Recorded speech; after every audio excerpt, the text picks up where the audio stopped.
22 अगस्त 2022 NASA ने एक tweet किया कि उन्होंने फाइनली एक ब्लैक होल के साउंड को कैप्चर कर लिया है।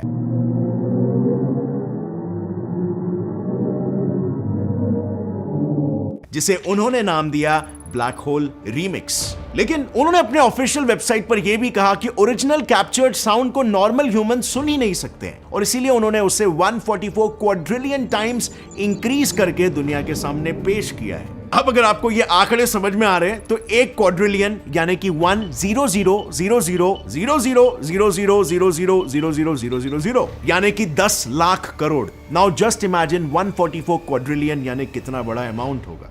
And this actually makes me curious कि ओरिजिनल साउंड असल में कैसी होगी और उतने माइन्यूट फ्रीक्वेंसी पर आखिर उन्होंने इस साउंड को डिटेक्ट कैसे किया। वेल, मुझे भी यही जानना था और इसीलिए मैंने एक सॉफ्टवेयर की मदद से ओरिजिनल साउंड को रिक्रिएट किया कि ओरिजिनल साउंड जो नासा ने एक्चुअल में डिस्कवर किया वो कैसा होगा। वेल, नासा वालों ने यह कहा था कि उन्हें जो साउंड मिला उस साउंड को उन्होंने 57 ऑक्टेव से बढ़ा दिया ताकि हमें सुनाई दे सके और हमने इसका एग्जैक्ट ऑपोजिट किया। नासा वालों ने जो साउंड को जारी किया था हमने 57 ऑक्टेव से उस साउंड की फ्रीक्वेंसी को रिड्यूस कर दिया ताकि हमें ओरिजिनल आवाज सुनाई दे। अब यह है ओरिजिनल साउंड जो नासा वालों को मिला था।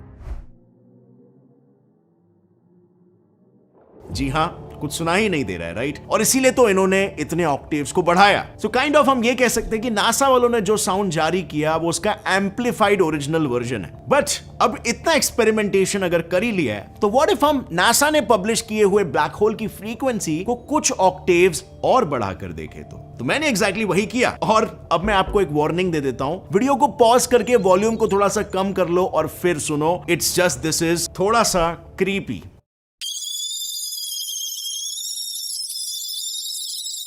वेल, अब अगर फ्रीक्वेंसी को इंक्रीज करोगे तो यही होने वाला था, राइट? बट एनीवे, इस पूरे एक्सपेरिमेंट के दौरान एक बात बार बार दिमाग में आ रही थी कि इतनी लो फ्रीक्वेंसी के बावजूद भी नासा ने कैसे ब्लैक होल के एक्चुअल साउंड को डिटेक्ट किया। Aren't you wondering that?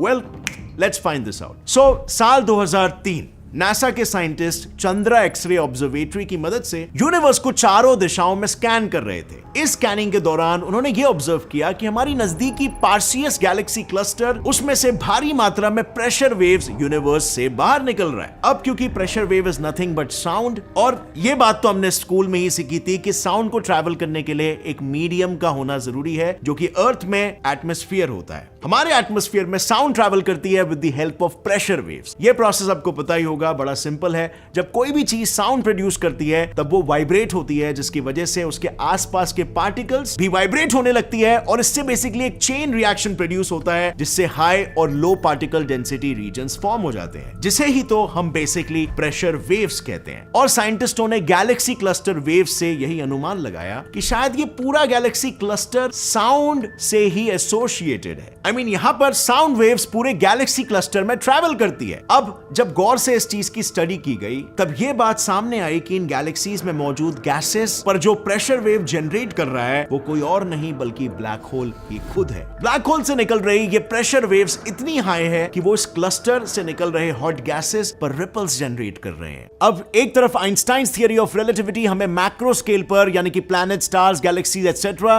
के सारे इंटरैक्शंस और उनके पीछे के साइंस को ब्यूटीफुली एक्सप्लेन करती है। वहीं दूसरे तरफ नील्स बोर और मैक्स प्लैंक की क्वांटम थियरी हमें माइक्रो लेवल पर यानी कि प्रोटॉन्स, न्यूट्रॉन्स और क्वार्क्स के लेवल पर यूनिवर्स कैसे काम करता है उसे ब्यूटीफुली एक्सप्लेन करती है। लेकिन ये दोनों थियरीज एक दूसरे से सहमति नहीं खाती, एक दूसरे से कंपैटिबल नहीं है और इसीलिए अगर हमें ब्रह्मांड को पूरी तरीके से समझना है तो इन दोनों थियरीज को कंबाइन करना बहुत ही ज्यादा इंपॉर्टेंट है। और इसी वजह से हमें थियरी ऑफ एवरीथिंग की जरूरत है, जिसे स्टीफन हॉकिंग ने हमारे सामने रखा था and the rest is history. अब इस थियरी ऑफ एवरीथिंग को समझने के लिए आपको मोटी किताबें या बड़े बड़े ब्लॉग्स या रिसर्च पेपर स्टडी करने की कोई जरूरत नहीं है। आप इसे ऑडियो फॉर्मेट में इसकी पूरी समरी सुन सकते हो कुकू एफएम ऐप पर, जिसे सुन के आप इसे अच्छे से समझ सकते हो। कुकू एफएम ऐप की यही खासियत है कि यहाँ पर 10,000 प्लस आवर्स का ऑडियो फॉर्मेट में कंटेंट अवेलेबल है। नॉन फिक्शन जॉनरास जिसकी science, finance, history, career, leadership, motivation, business, different genres जो आपकी लर्निंग को एनहांस करता है। और इसी के साथ इन सभी जॉनरास की इन्फ्लुएंशियल बुक यहाँ पर 7 रीजनल लैंग्वेजेस सपोर्टेड है। सो इसका मतलब बिल्कुल सिंपल है, अब आप जो भी चाहो, जहां भी चाहो, अपनी फेवरेट किताब आराम से सुन सकते हो अपने फेवरेट लैंग्वेज में, वो भी समय बचा के। कुकू एफएम ऐप का ईयरली सब्सक्रिप्शन वैसे तो 399 रुपीज है, लेकिन अगर आप नीचे डिस्क्रिप्शन लिंक पर क्लिक करोगे या मेरा कूपन कोड GETSET50 यूज करोगे, आपको ऑटोमेटिकली 50% ऑफ यानी 199 रुपीज में इसके साल का सब्सक्रिप्शन मिलेगा, जितने में एक टाइम का स्नैक भी नहीं आता है। सो अगर आप अपने आप को एक ग्रोथ ओरिएंटेड पर्सन समझते हो, then click on the link in the description below and go install Kuku FM now. और अब आ जाते हैं वापस हमारे वीडियो पर। और इन्हीं रिपल्स को नासा ने रिसेंटली 22 अगस्त 2022 को ऑब्जर्व किया और दुनिया के सामने ब्लैक होल की इस आवाज को पेश किया।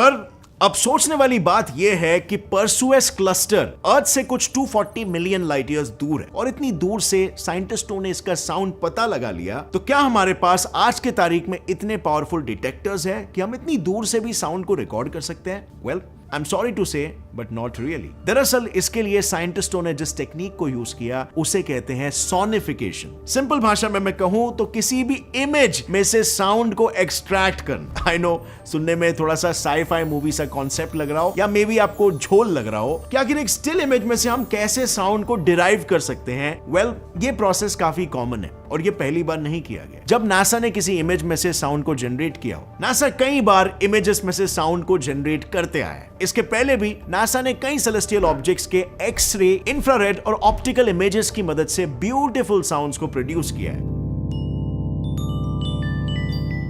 You see, इसमें बेसिकली इमेज में दिख रहे ऑब्जेक्ट की ब्राइटनेस को पहले पिच में कन्वर्ट किया जाता है और फिर किसी म्यूजिक शीट जैसे पूरे इमेज को एक डायरेक्शन में स्कैन किया जाता है और कुछ इस तरह बनता है ये celestial music.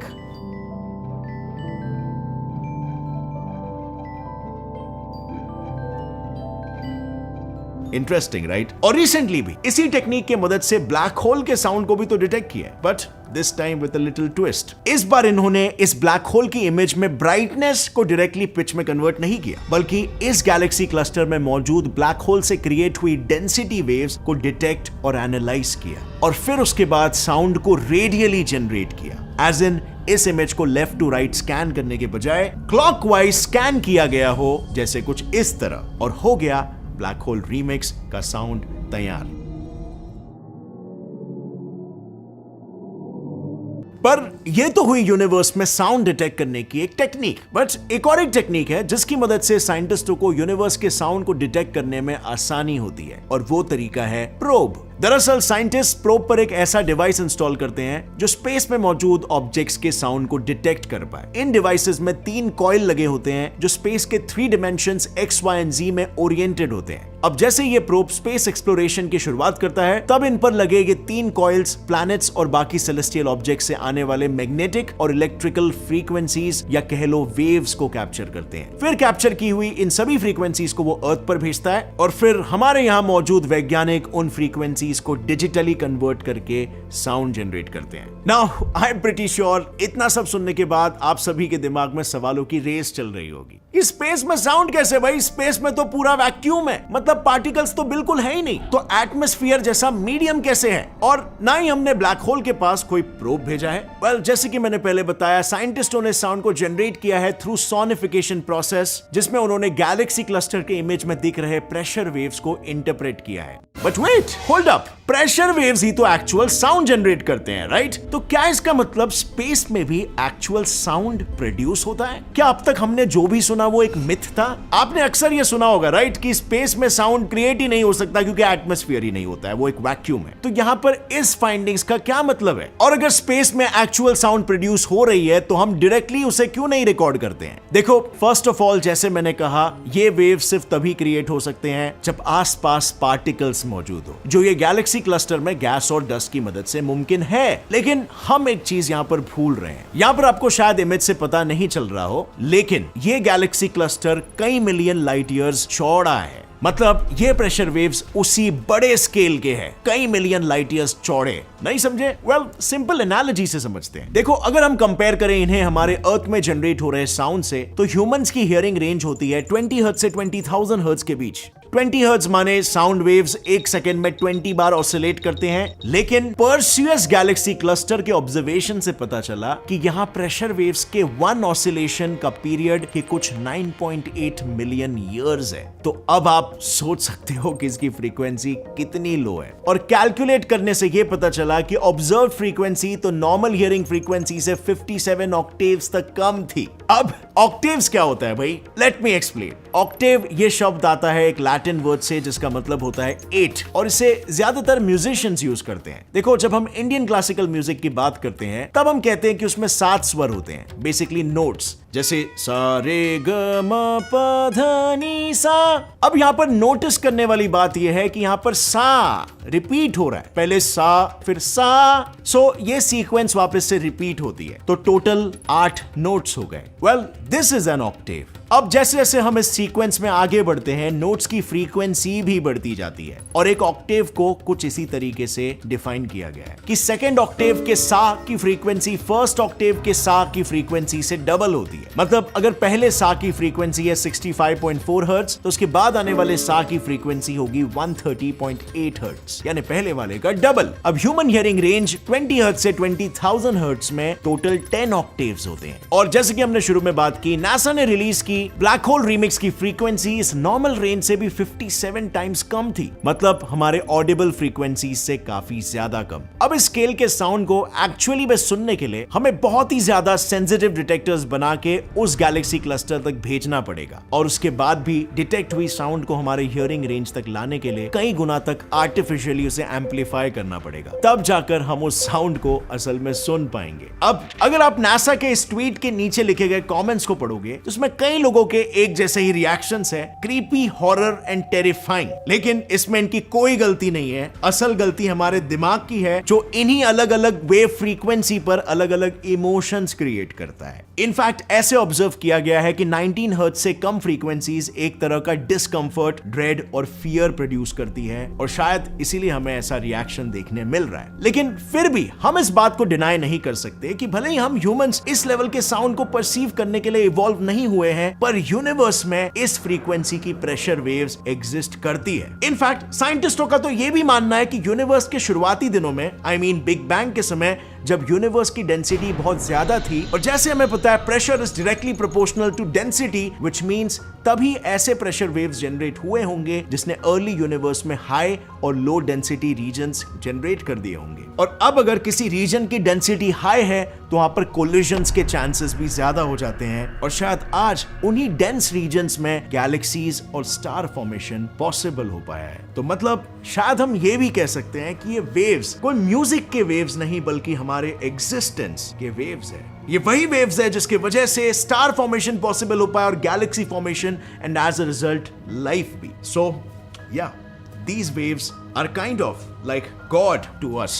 With that said friends, अगर इस वीडियो से आपको कुछ भी नया सीखने मिला, एक लाइक जरूर ठोकना। गेट सेल्फलाइज साइंस चैनल को अभी सब्सक्राइब कर लो और बेल नोटिफिकेशन दबाओ ताकि आगे आने वाली हमारी कोई भी वीडियो की अपडेट आप मिस ना कर सको। और फ्रेंड्स, जाने से पहले मत भूलना, थियरी ऑफ एवरीथिंग इस ऑडियो बुक को आप कुकू एफएम पर सुन सकते हो। Use my coupon code GS50 to get 50% off. Link is in the description. See you next time friends. Till then, as always, stay curious, keep learning and keep growing. Jai Hind.